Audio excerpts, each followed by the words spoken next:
TV रख के पास पागल हुई सास। आजकल वर्मा जी की पत्नी देवकी जी केबल पर रियलिटी शोज देख देख कर बहुत कुछ सीख रही हैं। जैसे आज तो वो सुबह सुबह बेसुरे आलाप ले रही हैं। सारे गामा माँ जी, सारे गामा पा धा नी सा होता है। अरे वो तो सब गाते हैं, ये मेरा स्टाइल है। आवाज तो कम कर लीजिए माँ जी, पर्दे फट जाएंगे कान के। ये कहो कि पर्दों में आग लग जाएगी। देखना, मेरी आवाज सुन के जज आग लगा देगी, आग लगा देगी, तू तो आग लगा देगी, ऐसा बोलेंगे। सरिता वहां से परेशान होकर चली जाती है और सास रियाज जारी रखती है। सारे गाओ, सारे नाचो। तभी बाबूजी दुकान से लौटते हैं। अरे देवकी, क्यों तानसेन बनी हुई है? कान से खून निकालोगी क्या? अरे क्या हुआ, रियाज तो करने दो मुझे। इसको रियाज बोलते हैं? ऐसा लग रहा है जैसे घोड़े हिना रहा है। घोड़े पे बैठ के ही बम्बई जाऊंगी मैं तो, जब जज साहब कहेंगे कि देवकी तुम मुंबई आ रही हो। जज साहब, वो अदालत वाले? अरे नहीं नहीं, बड़े लोग हैं, आप नहीं जानते हैं। ओ मैं तो छोड़ चली अपना ये देश, बम्बई मुझे प्यारा लगे। गाना गाती हुई देवकी चली जाती है और बाबूजी अपनी सरफिरी पत्नी के इस संगीत प्रेम की चर्चा करने बहू के पास चले जाते हैं। अरे सरिता बेटा, सुनो तो, ये तेरी सास को क्या हुआ है बेटा? सुबह तो अच्छा भला छोड़कर गया था इसे। सिंगर बनेगी अब वो।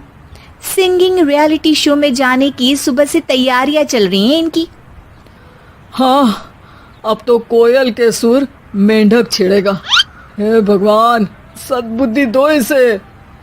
इधर बाबूजी भगवान को कहते हैं और उधर राधा रानी प्रकट हो जाती है, देवकी की मोहल्ले की सबसे पक्की दोस्त। क्यों री देवकी, काहे इतना गला फाड़ रही है? कोई चीखने चिल्लाने का कंपटीशन है क्या? अरे ये देख, नया सिंगिंग शो, मैं भी गाऊंगी, हिंदुस्तान के दिलों की धड़कन बनूंगी। अरे इतना बेसुरा गा के दिलों की धड़कन नहीं, दिलों का अटैक बन जाएगी। इससे तो अच्छा है कि नाच ही ले।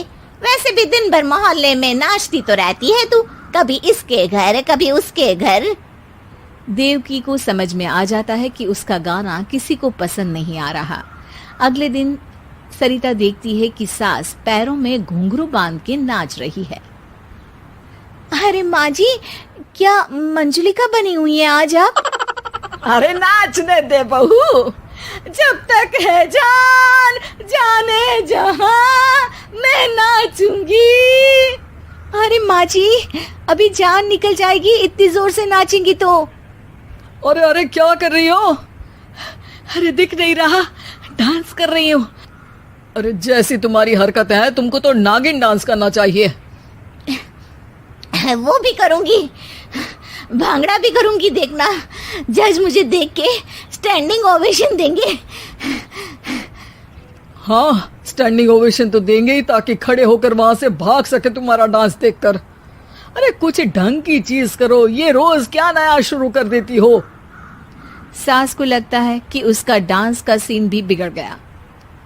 अब वो टीवी देख के कोई और कलाकारी ढूंढने लगती है। तभी उसे टीवी पर खतरों के खतरनाक खिलाड़ी शो दिखता है, जिसमें लोग अलग अलग स्टंट करते हैं। बस देवकी को नया काम मिल जाता है। अगले दिन सुबह देवकी डंबल लेकर कसरत करने लगती है। माँ जी, ये क्या कर रहे हैं आप? अरे खरी जैसे बनकर खलबली मचा दूंगी। कल मैंने खतरों के खतरनाक खिलाड़ी देखा, और सोच लिया कि मुझे वही जाना है। हाँ बस। तभी वहाँ बाबूजी भी आ जाते हैं। अरे इतना भारी डंबल, अरे गिर मत जाना कहीं लेकर।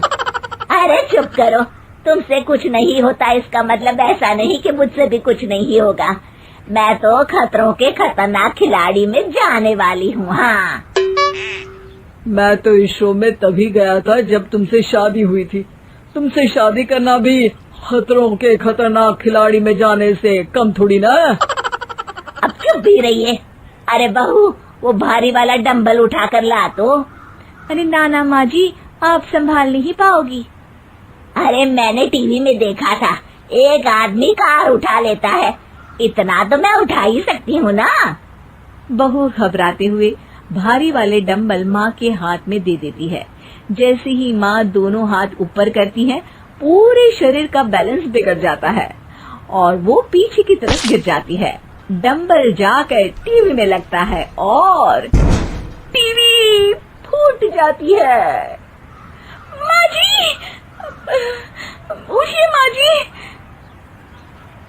बाबूजी बहुत तेज हंसने लगते हैं। बाबा बाबा, टीवी और बीवी दो टेंशन थे मेरे, आज एक कम हो ही गया। बहू भी सास को उठाते उठाते इस बात पर ताली बजाकर हंसने लगती है और देवकी फिर से गिर जाती है। और इस बार देवकी भी अपनी बेवकूफी पे हंसी रोक नहीं पाती।